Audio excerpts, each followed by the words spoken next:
Next okay sir ఇది తీసుకొని దీన్ని అటాచ్ చేసి దీన్ని ఏం చేయాలంటే ఇక్కడ ఒక బేలూన్ని కట్ చేసి దీనికి మెమరీస్ లాగా పెట్టాలి డయాఫ్రామ్ ఓకే పెట్టిన తర్వాత ఇది బెర్నర్ తర్వాత ఇది ఒక బెర్నర్ డయాఫ్రామ్ పెట్టిన తర్వాత మీరు పెద్ద బకెట్ తీసుకొని ఒక సర్టెన్ డెప్త్లో మీ ఇష్టం చాలా లోపల పోవచ్చు పైకి పోవచ్చు ఈ లెంత్ని కొద్దిగా ఇంకా ఎక్కువ ఉండాలి కొద్దిగా పిల్లలు పట్టుకోమని చెప్తాను ఆ బకెట్లో సర్టెన్ డీప్లో లేకుంటే కొంత హైట్లో కానీ లోపలికి ఇటు సైడ్ పెట్టండి ఆ వాటర్ లెవెల్ మారదు ఇటు పెట్టండి మారదు ఇటు పెట్టండి మారదు ఇటు పెట్టాలి పైకి పెట్టినప్పుడు మారదు అలాగే కిందికి పోతున్నా కొద్ది ఖచ్చితంగా లెవెల్ అనేది పెరుగుతుంది అంటే ఊర్ధ్వపీడనం అధోపీడనం అంటే ఈక్వల్ దీనికి బెస్ట్ ఎగ్జాంపుల్ ఏంటంటే అట్మాస్ఫియర్ ఈక్వల్ ఉంది అట్మాస్ఫియర్లో అని చెప్పడానికి బెస్ట్ ఏంటంటే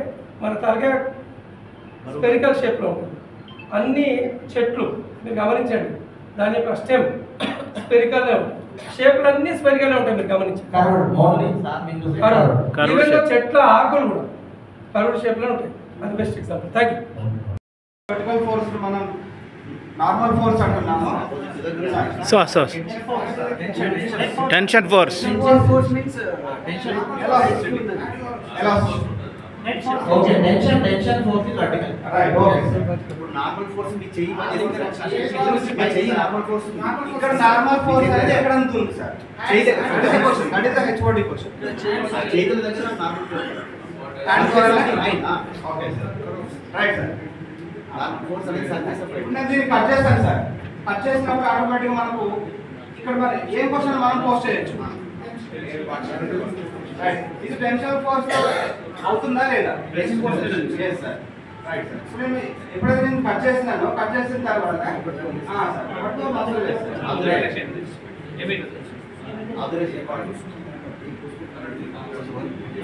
చేయలేము కదా ఓకే సార్ ఆల్రెడీ కాన్సెప్ట్ మనకు వచ్చేసినాం సార్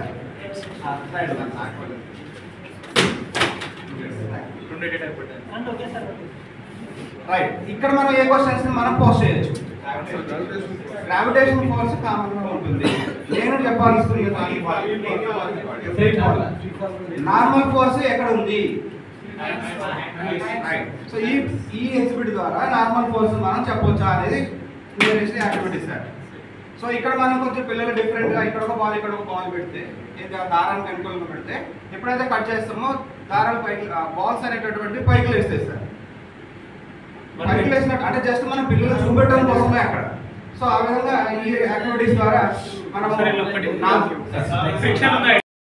ఓపెన్ అయి ఉన్నప్పుడు కంపల్సరీ వాటర్ కింద పడిపోవాలి కదా రైట్ ఇక్కడ అట్మాస్ఫియరిక్ ప్రెషర్ అనేటటువంటిది పనిచేస్తుంది అనేటటువంటి కాన్సెప్ట్ మనము పిల్లవాళ్ళకు పరిచయం చేస్తాం ఇక్కడ మనం ఇంకేం క్వశ్చన్ అడగవచ్చు సార్ హార్ట్స్ కింద మనం ఏ క్వశ్చన్ డెవలప్ చేయొచ్చు ఇక్కడ హార్ట్స్ కింద మనం ఏ క్వశ్చన్ మనం ఇక్కడ ఇంపోజ్ చేయగలుగుతాం what is the direction of atmospheric pressure acting equal opposite లో ఉంటుందని చెప్పండి ఈ కేసులో డైరెక్షన్ ఏంటి అంటే ఈక్వల్ ఆపోజిట్ ఉంటుంది okay sir upward downward equal opposite ఉంటుంది ఓకే రైట్ సార్ ఇది ఒక కాన్సెప్ట్ అట్మాస్ఫియరిక్ ప్రెషర్ మనము చెప్పడం అనేది ఒక కాన్సెప్ట్ ప్రెషర్ గాలికి రైట్ రెండవది సౌండ్ సార్ దానివల్ల మనం బరువు ఫీల్ గాలి బరువు సార్ ఒక ఎండ్ని ఇట్లా మనం బ్లో చేయాలి రెండో ఎండ్ను కొంచెం పైకి కిందికి మనం మాడ్యులేషన్ చేస్తూ ఉంటే ఒక డిఫరెంట్ సౌండ్ అనేటటువంటిది ప్రొడ్యూస్ అవుతుంది సో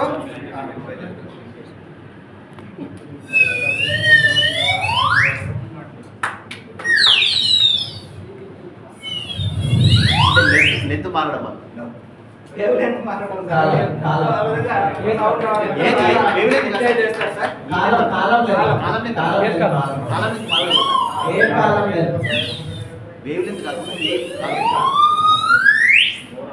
సో ఈ విధంగా మనం ఎక్స్ప్లెయిన్ చేయగలుగుతాం సార్ ఇక్కడ మనం యాక్టివిటీస్ ప్రజెంటేషన్ చేస్తూ ఏ కాన్సెప్ట్ డెవలప్ చేయొచ్చు మనం అది ఇంపార్టెంట్ కాన్సెప్ట్ ఏ కాన్సెప్ట్ డెవలప్ చేయొచ్చు మనం అనేది ఒకసారి డిస్కస్ చేద్దాం సార్ ఆ పొజిషన్ వచ్చేస్తుంది వాయిస్ ఓకే సార్ సరే ఈ పోస్టర్లో పట్టుకోండి సార్. ఓకే సార్ పట్టుకుని వాళ్ళు చెప్తున్నారు.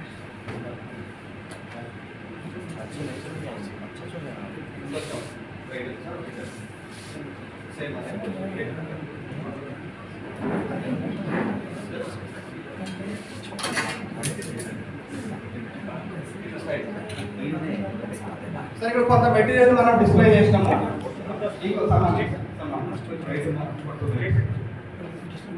సార్ ఈ విధంగా ఒక యాక్టివిటీ మనం ప్రజెంటేషన్ చేసినప్పుడు మనం పోస్ట్ చేయాల్సిన క్వశ్చన్, నేను ఇక్కడ హెచ్ఓడి రిలేటెడ్గా మనం వెళ్తున్నాం సార్. హెచ్ఓడి రిలేటెడ్గా మనం క్వశ్చన్స్ పోస్ట్ చేసినప్పుడు ఏ క్వశ్చన్స్ మనం పోస్ట్ చేయొచ్చు, కాన్సెప్ట్ ఓరియంటెడ్గా వచ్చినప్పుడు ఏ కాన్సెప్ట్స్ని పిల్లవాడిని మనం నేర్పవచ్చు. ఫర్ ఎగ్జాంపుల్ ఇక్కడ ఇది పెద్ద బాటిల్ సార్, లీటర్ బాటిల్ మనకు. సో సుమారు 250 ml 200 ml ఎంత ఉన్నది, దాంతో కంపేర్ చేస్తే దీంతో తక్కువ ఉంది. అది కూడా వాటర్ ఫీల్డ్ సార్. ఇది వాటర్ ఫీల్డే, ఇది వాటర్ ఫీల్డే. ఫస్ట్ మనం ఏ కాన్సెప్ట్ పరిచయం చేయొచ్చు పిల్లవాడికి? Wait. Okay sir. Volume. Okay. ఇంకా సార్ టూ కాన్సెప్ట్ అయినాయి. టెన్షనల్ ఫోర్స్ మనం పరిచయం చేయొచ్చు. బ్యాలెన్సింగ్ మీన్స్ ఇంకేమైనా మన ఫిజికల్ టర్మ్ ఉందా? ఇంకేమైనా టర్మ్ వాడొచ్చా?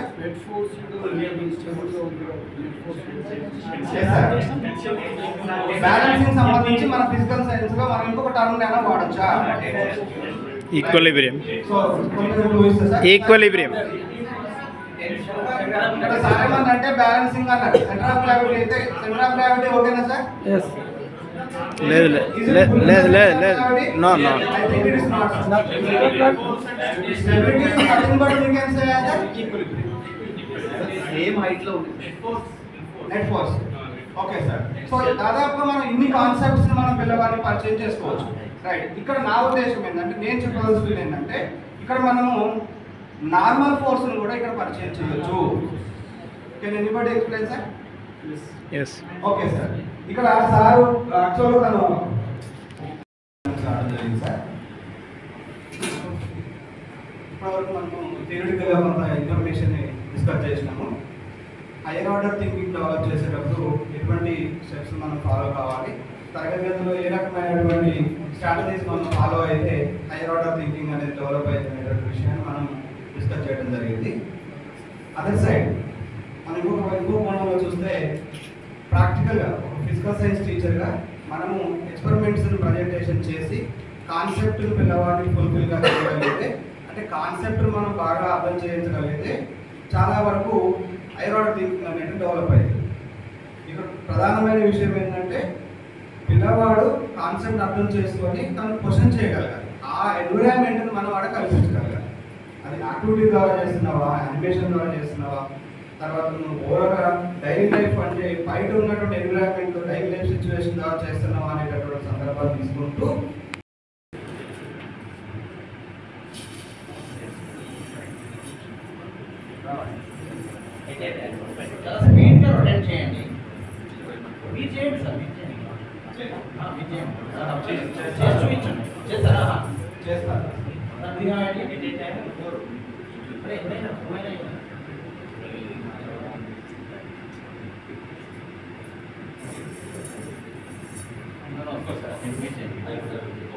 చేస్తారు. అది ప్రాక్టీస్ చేస్తే వస్తుంది అట్లా. Practice compulsory. అదే ఓదల్ సార్ బాగా ప్రాక్టీస్ చేసిన అదే ఫాస్ట్ చెప్పండి. రమేష్ సార్ ఒకసారి చూడండి సార్, నెక్స్ట్ మీరు చేయండి. అందరూ కొంచెం ప్రాక్టీస్ మీద మాత్రమే సాధ్యమే కదా సార్. 4 to 5 times చేస్తే ఈజీ చేయగలుగుతాం మనం.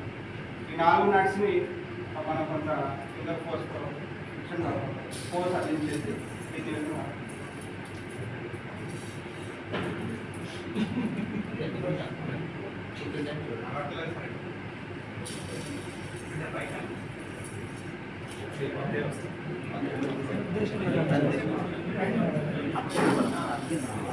Yes, yes, sir. 2 rings are continuously staying at the same place, though big ring is moving. ఆ సైడ్ ఉన్న 2 rings చూడండి సార్, వాటి ప్లేస్ లో అవే ఉంటున్నాయి సార్. ఫోర్స్ అనేది అప్లై అవుతుంది. ఇది మనం హెచ్ఓడిలో తీసుకునేటటువంటి క్వశ్చన్. సార్ ఇక్కడ నేను ఏం చేస్తున్నా, రింగును మాత్రమే రొటేట్ చేస్తున్నా.